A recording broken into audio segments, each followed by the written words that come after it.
أعوذ بالله من الشيطان الرجيم. بسم الله الرحمن الرحيم.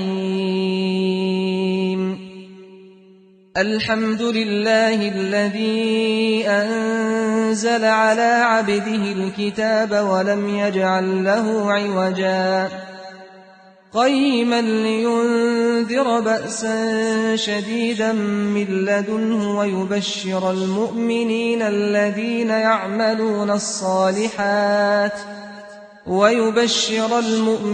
الذين يعملون الصالحات أن لهم أجرا حسنا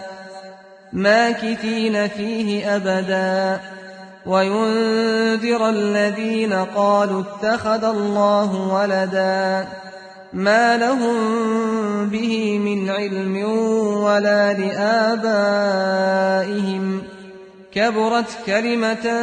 تخرج من أفواههم إن يقولون إلا كذبا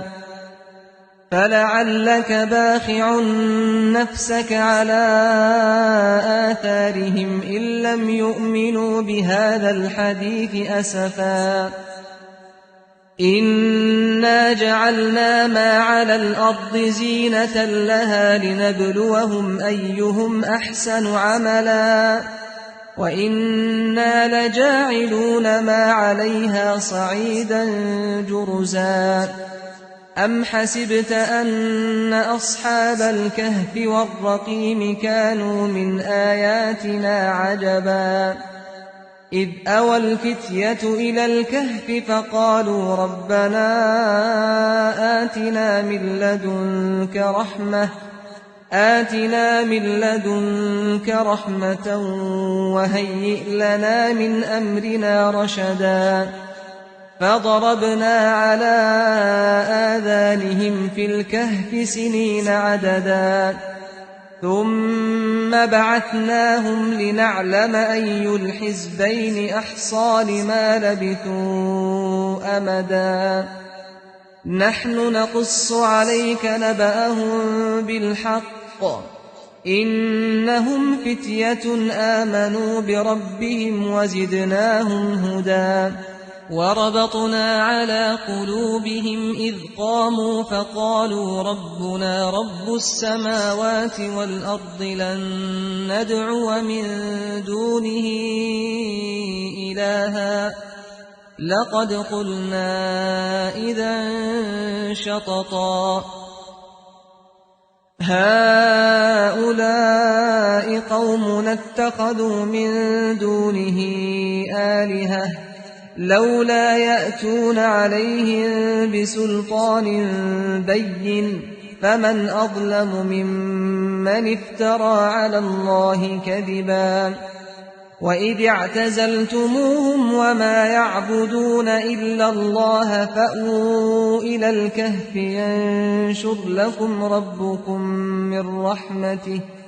ينشر لكم ربكم من رحمته ويهيئ لكم من أمركم مرفقا وترى الشمس إذا طلعت تزاور عن كهفهم ذات اليمين وإذا غربت تقرضهم ذات الشمال وهم في فجوة منه ذلك من آيات الله من يهد الله فهو المهتد ومن يضلل فلن تجد له وليا مرشدا وتحسبهم أيقاظا وهم رقود ونقلبهم ذات اليمين وذات الشمال وكلبهم باسط ذراعيه بالوصيد لو اطلعت عليهم لوليت منهم فرارا ولملئت منهم رعبا وكذلك بعثناهم ليتساءلوا بينهم قال قائل منهم كم لبثتم قالوا لبثنا يوما أو بعض يوم قالوا ربكم أعلم بما لبثتم فابعثوا أحدكم بورقكم هذه إلى المدينة فلينظر أيها أزكى طعاما فليأتكم برزق منه وليتلطف ولا يشعرن بكم أحدا إنهم إن يظهروا عليكم يرجموكم أو يعيدوكم في ملتهم ولن تفلحوا إذا أبدا وكذلك أعثرنا عليهم ليعلموا أن وعد الله حق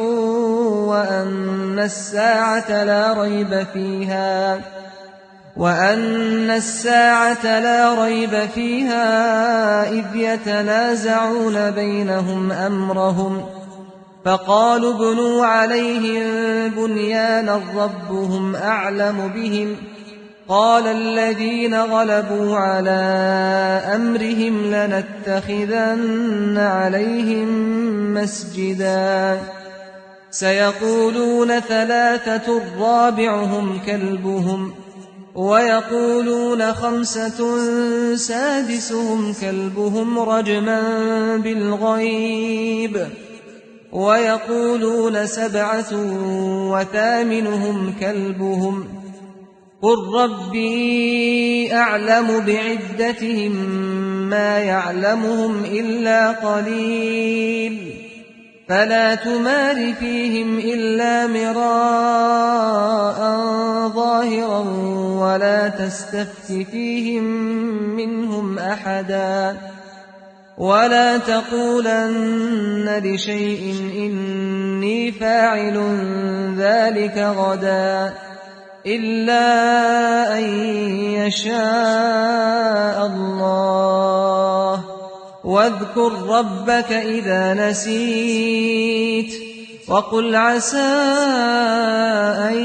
يهديني ربي لأقرب من هذا رشدا ولبثوا في كهفهم 300 سنين وازدادوا 9 قل الله أعلم بما لبثوا له غيب السماوات والأرض أبصر به وأسمع ما لهم من دونه من ولي ولا يشرك في حكمه أحدا واتل ما أوحي إليك من كتاب ربك لا مبدل لكلماته ولن تجد من دونه ملتحدا واصبر نفسك مع الذين يدعون ربهم بالغداة والعشي يريدون وجهه ولا تعد عيناك عنهم تريد زينة الحياة الدنيا ولا تطع من أغفلنا قلبه عن ذكرنا واتبع هواه وكان أمره فرطا وقل الحق من ربكم فمن شاء فليؤمن ومن شاء فليكفر إنا أعتدنا للظالمين نارا أحاط بهم سرادقها وإن يستغيثوا يغاثوا بماء كالمهل يشوي الوجوه بئس الشراب وساءت مرتفقا إن الذين آمنوا وعملوا الصالحات إنا لا نضيع أجر من أحسن عملا أولئك لهم جنات عدن تجري من تحتهم الأنهار يحلون فيها من أساور من ذهب ويلبسون ثيابا خضرا من سندس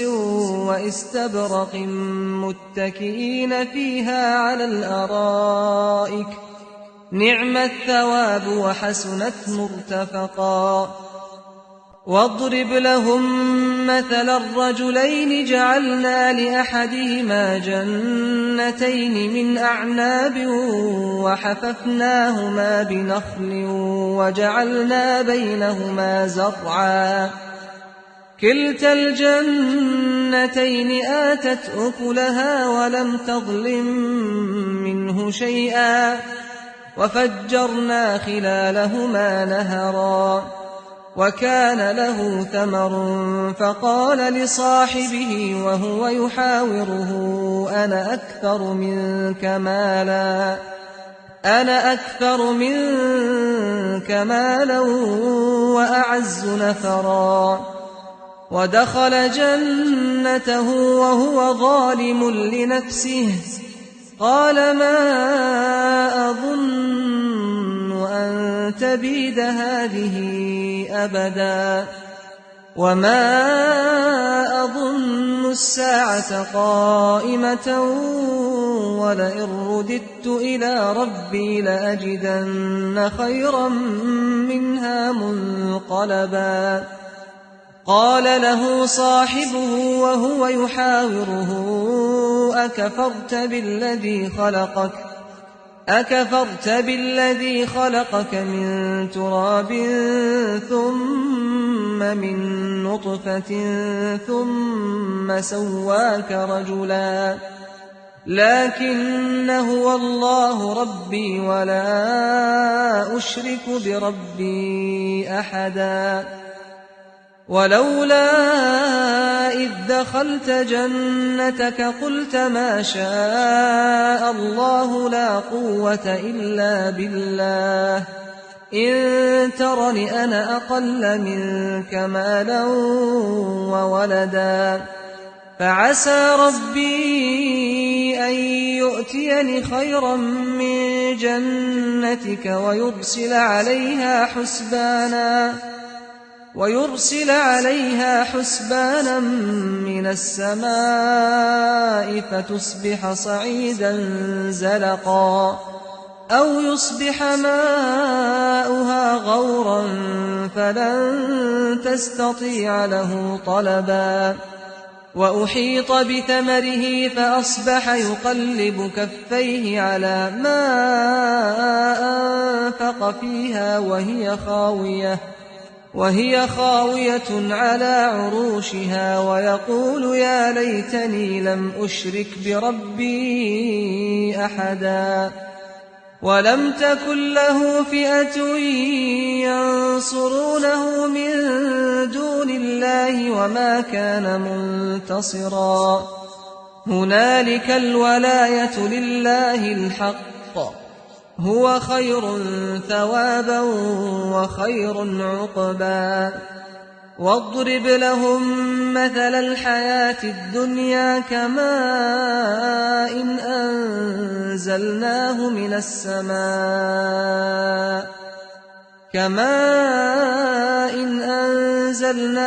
السماء فاختلط به نبات الأرض فأصبح هشيما تذروه الرياح وكان الله على كل شيء مقتدرا المال والبنون زينة الحياة الدنيا والباقيات الصالحات خير عند ربك ثوابا وخير أملا ويوم نسير الجبال وترى الأرض بارزة وحشرناهم فلم نغادر منهم أحدا وعرضوا على ربك صفا لقد جئتمونا كما خلقناكم أول مرة بل زعمتم أن لن نجعل لكم موعدا ووضع الكتاب فترى المجرمين مشفقين مما فيه ويقولون يا ويلتنا ما لهذا الكتاب لا يغادر صغيرة ولا كبيرة إلا أحصاها ووجدوا ما عملوا حاضرا ولا يظلم ربك أحدا وإذ قلنا للملائكة اسجدوا لآدم فسجدوا إلا إبليس كان من الجن ففسق عن أمر ربه أفتتخذونه وذريته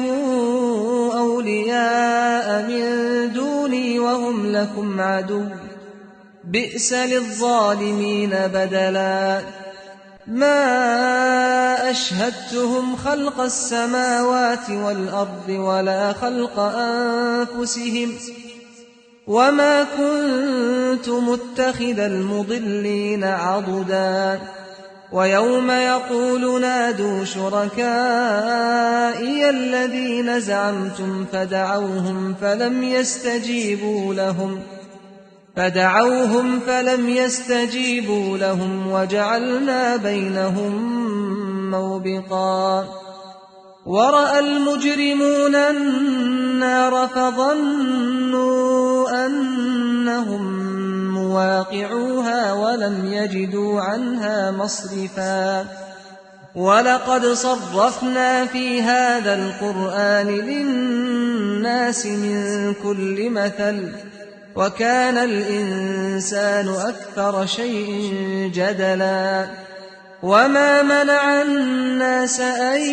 يؤمنوا إذ جاءهم الهدى ويستغفروا ربهم إلا أن تأتيهم سنة الأولين أو يأتيهم العذاب قبلا وما نرسل المرسلين إلا مبشرين ومنذرين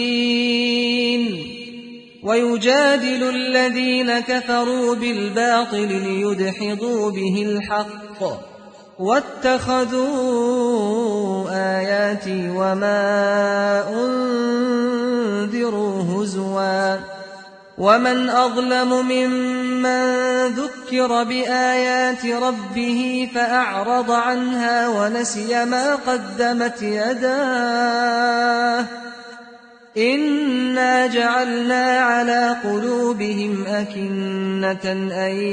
يفقهوه وفي آذانهم وقرا وإن تدعهم إلى الهدى فلن يهتدوا إذا أبدا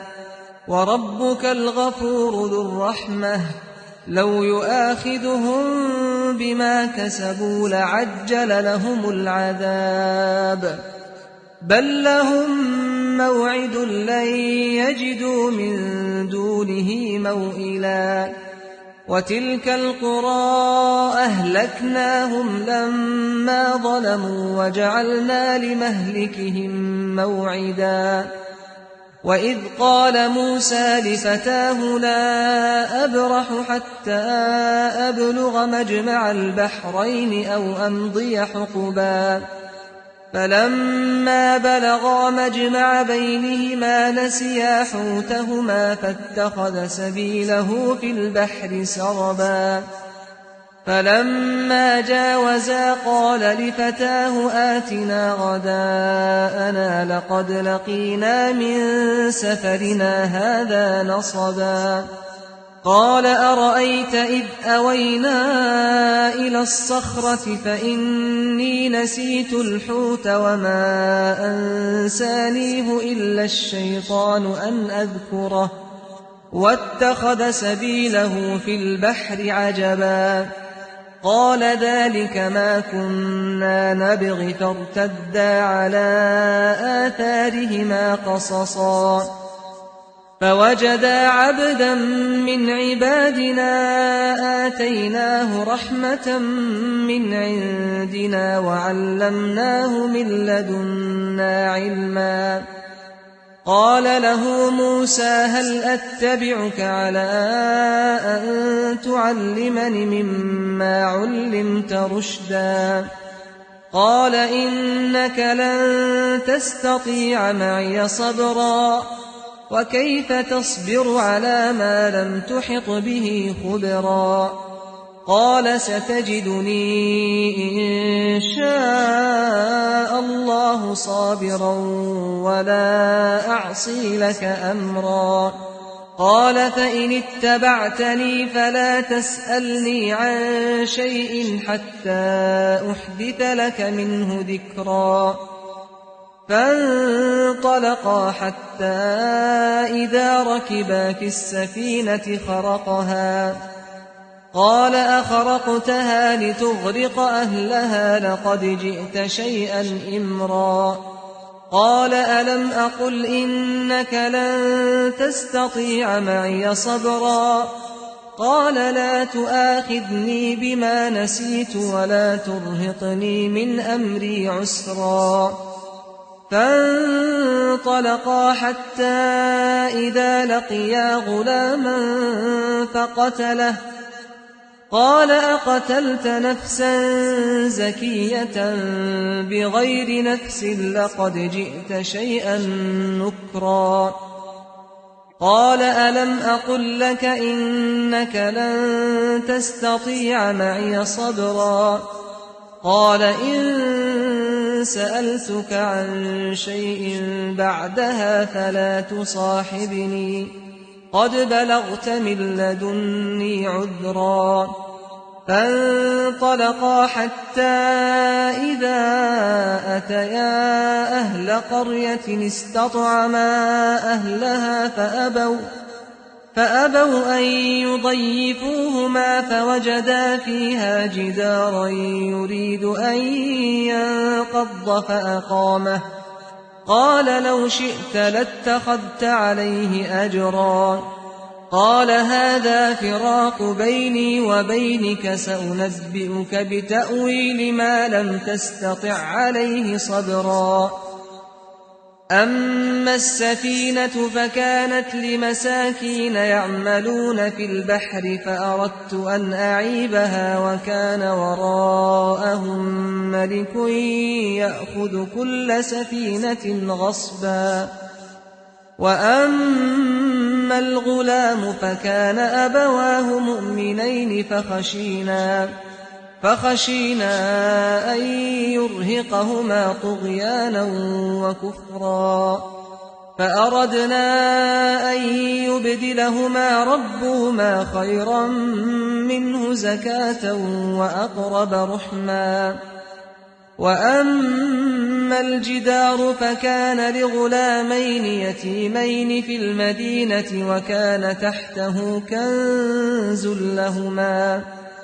وكان تحته كنز لهما وكان أبوهما صالحا فأراد ربك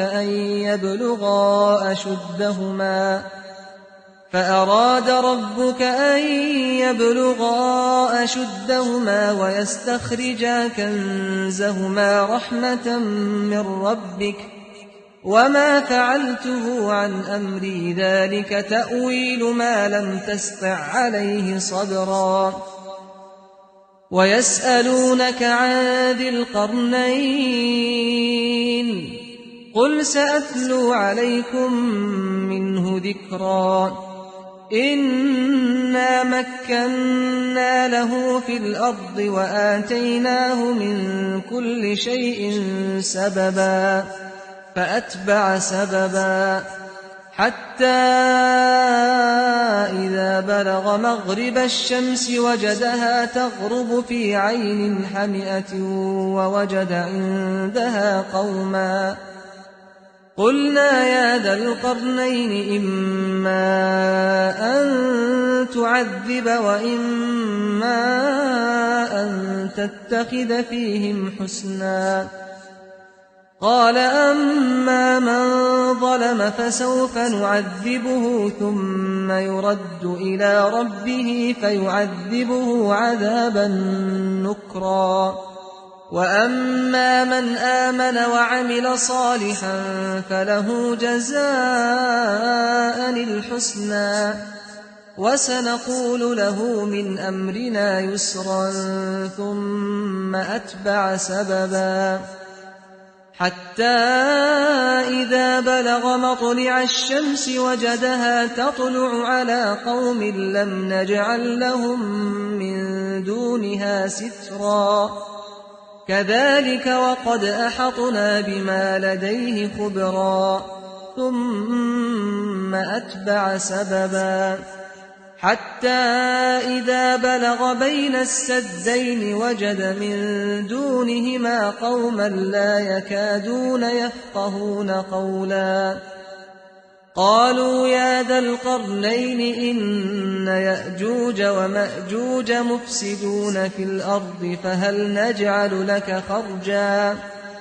فهل نجعل لك خرجا على أن تجعل بيننا وبينهم سدا قال ما مكني فيه ربي خير فأعينوني بقوة أجعل بينكم وبينهم ردما آتوني زبر الحديد حتى إذا ساوى بين الصدفين قال انفخوا حتى إذا جعله نارا قال آتوني أفرغ عليه قطرا فما استطاعوا أن يظهروه وما استطاعوا له نقبا قال هذا رحمة من ربي فإذا جاء وعد ربي جعله دكاء وكان وعد ربي حقا وتركنا بعضهم يومئذ يموج في بعض ونفخ في الصور فجمعناهم جمعا وعرضنا جهنم يومئذ للكافرين عرضا الذين كانت أعينهم في غطاء عن ذكري وكانوا لا يستطيعون سمعا أفحسب الذين كفروا أن يتخذوا عبادي من دوني أولياء إنا أعتدنا جهنم للكافرين نزلا قل هل ننبئكم بالأخسرين أعمالا الذين ضل سعيهم في الحياة الدنيا وهم يحسبون أنهم يحسنون صنعا أولئك الذين كفروا بآيات ربهم ولقائه فحبطت أعمالهم فلا نقيم لهم يوم القيامة وزنا ذلك جزاؤهم جهنم بما كفروا واتخذوا آياتي ورسلي هزوا إن الذين آمنوا وعملوا الصالحات كانت لهم جنات الفردوس نزلا خالدين فيها لا يبغون عنها حولا قل لو كان البحر مدادا لكلمات ربي لنفد البحر قبل أن تنفد كلمات ربي ولو جئنا بمثله مددا قل إنما أنا بشر مثلكم يوحى إلي أنما إلهكم إله واحد فمن كان يرجو لقاء ربه فليعمل عملا صالحا ولا يشرك بعبادة ربه أحدا